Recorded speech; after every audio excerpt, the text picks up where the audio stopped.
কেন নাগ পঞ্চমী একটি বিশেষ দিন জেনে নিন এই দিনের সঙ্গে ভগবান শ্রীকৃষ্ণের কি সম্পর্ক আছে। দেখছেন আলোর সন্ধানে আমরা আজকে নতুন একটি ভিডিও নিয়ে আপনাদের সামনে আমরা হাজির হয়েছি। নাগ পঞ্চমীর দিনে নাগ দেবতার পূজা কালসর্প দোষ থেকে মুক্তি দেয়। নাগ দেবতার পূজা করলে বাড়িতে সুখ শান্তি ও সমৃদ্ধি আসে বলে বিশ্বাস করা হয়।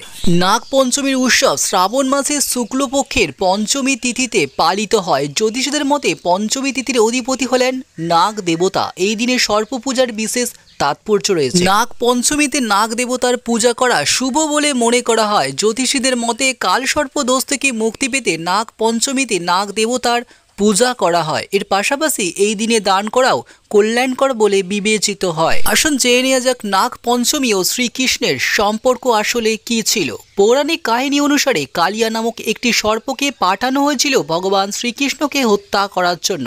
কৃষ্ণ তখন তার বন্ধুদের সঙ্গে খেলছিলেন।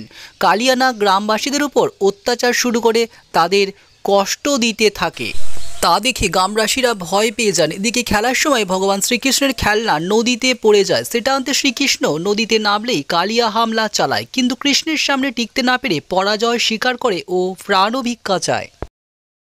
সেই সঙ্গে গ্রামবাসীদের কখনো ক্ষতি করবেন না বলে প্রতিশ্রুতিও দেয়। সেই থেকে এই দিনটি নাগ পঞ্চমী হিসেবে পালিত হয়। হিন্দু ধর্মে এটি অত্যন্ত পবিত্র দিন হিসেবে বিবেচিত হয়।